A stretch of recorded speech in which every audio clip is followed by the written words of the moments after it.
There are rags to riches stories that shock the mind and warm the heart. And then there are stories that make your jaw drop because they're so mind-blowing.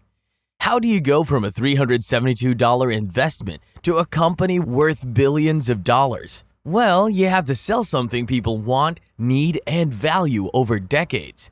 What kind of business would that be? In this story, the answer is groceries. Today, one of the biggest supermarket chains in America is Kroger, and it had very humble beginnings. This story starts with tragedy, desperation, risk, and failure. Bernard H. Barney Kroger lived in a house with a grocery store on the first floor and his family living above it. When Barney was 13 years old, his father died. After his father's death, the family plummeted into poverty, and Barney had to support his mother and siblings. Being 13 years old with no skills or specialized education, Barney took whatever jobs he could get to keep his family housed and fed.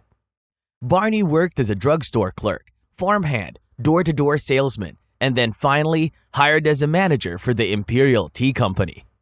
The two owners of the Imperial Tea Company, a failing grocery store at the time, offered Barney steady work as a manager if he could turn their store around. Barney jumped at the chance for steady work and some consistency. He took on the challenge and was enormously good at his job. The store stopped hemorrhaging money and even turned a handsome profit, $3,100 for that year. In 2021 dollars, that's about $79,300.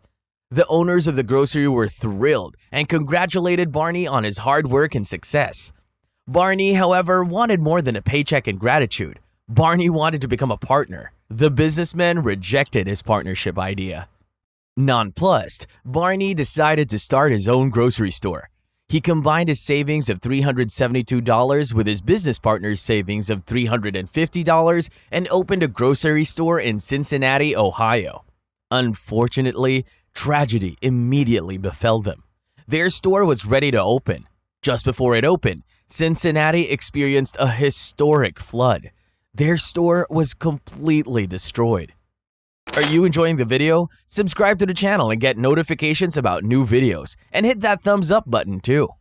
Undeterred, the two partners were able to acquire the funds they needed to open a second store after several months. Their store was innovative and drew in a lot of customers. Their store was special because it had items carried by most grocery stores and a bakery. The bakery produced fresh goods every day and was a hit. Barney even sold his mother's tangy sauerkraut in the store. It was one of the store's best-selling items, a favorite of Kroger's German customers. Within 2 years, 4 more stores had opened. Kroger was the first grocery chain in America, too. Still, there was a major problem. Barney's partner had lost interest in the enterprise. Sensing that his partner was no longer an asset and preferred to be doing something else, Barney bought him out for $1,500. After buying his partner out, Barney was a one-man show. He did whatever he wanted with his grocery stores. Barney began to try out new things in his stores. His innovations further increased the popularity and profits of his grocery chain. Kroger eventually expanded into 2 other states. By the 1920s, Kroger had 5,500 stores. In 1927, Barney sold Kroger to a bank syndicate headed by the Lehman Brothers Investment Bank. Barney then retired from the business, a very wealthy man. About 10 years after he retired, Barney had a heart attack and died in his vacation home. Lehman Brothers continued to aggressively expand the Kroger grocery store chain. Over time, the store began to sell things used in the home like mops, brooms, and other household products. As more and more non-food items were sold in Kroger, it became a one-stop shop.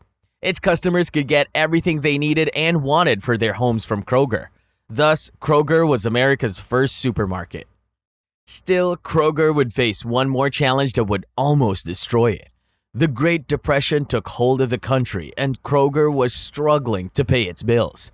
The banks were not willing to take risks at that time because so many banks and businesses were failing that they had begun taking action when businesses showed signs of economic distress. The bank doubted that Kroger had the money to pay its employees, keep its shelf stock, and survive the depressed revenues from lower store sales. Barney watched in horror as his creation tittered on bankruptcy. He agonized over the employees who would lose their jobs, the families that would suffer without the income from those Kroger jobs, and the end of his legacy.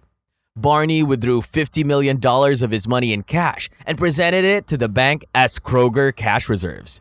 The bank, upon seeing $50 million in cash in front of them, took his word for it.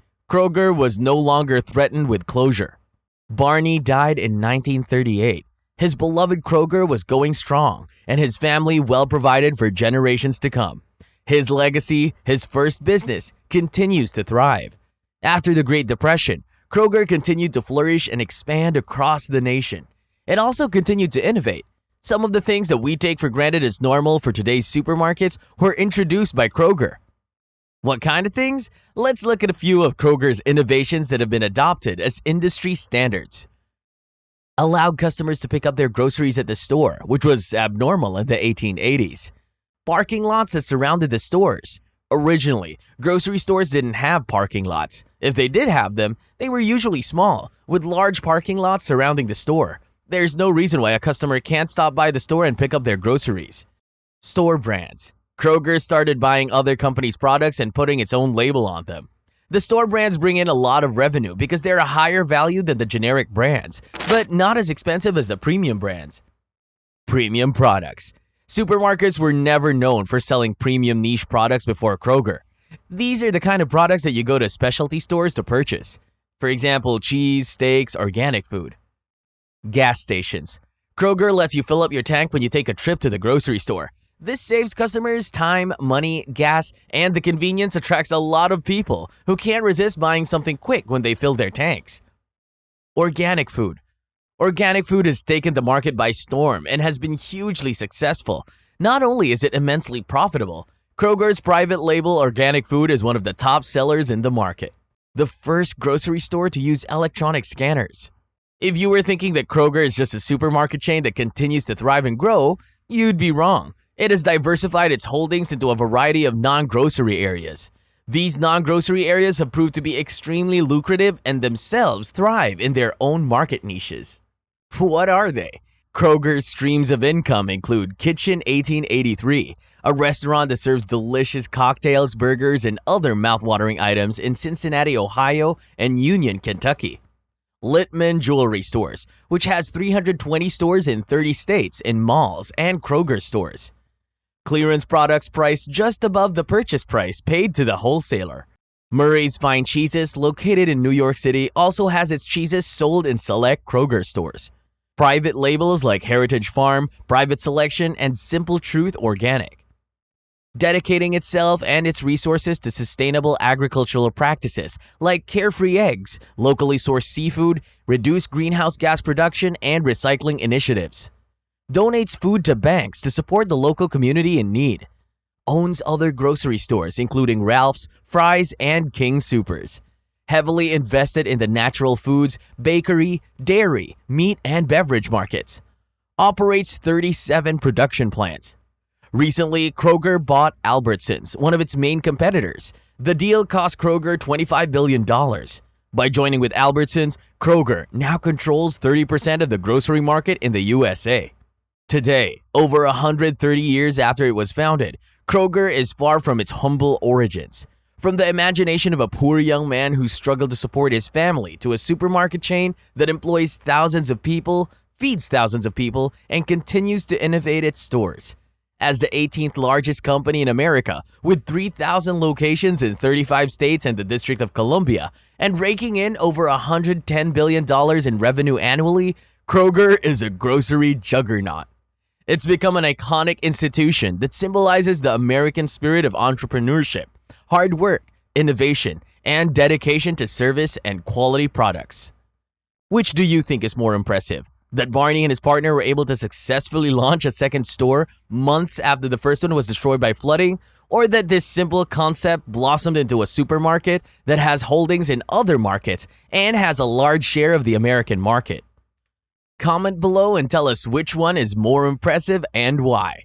Do you want to know about more business success stories? Subscribe to the channel and receive notifications of newly released videos and hit that thumbs up button too.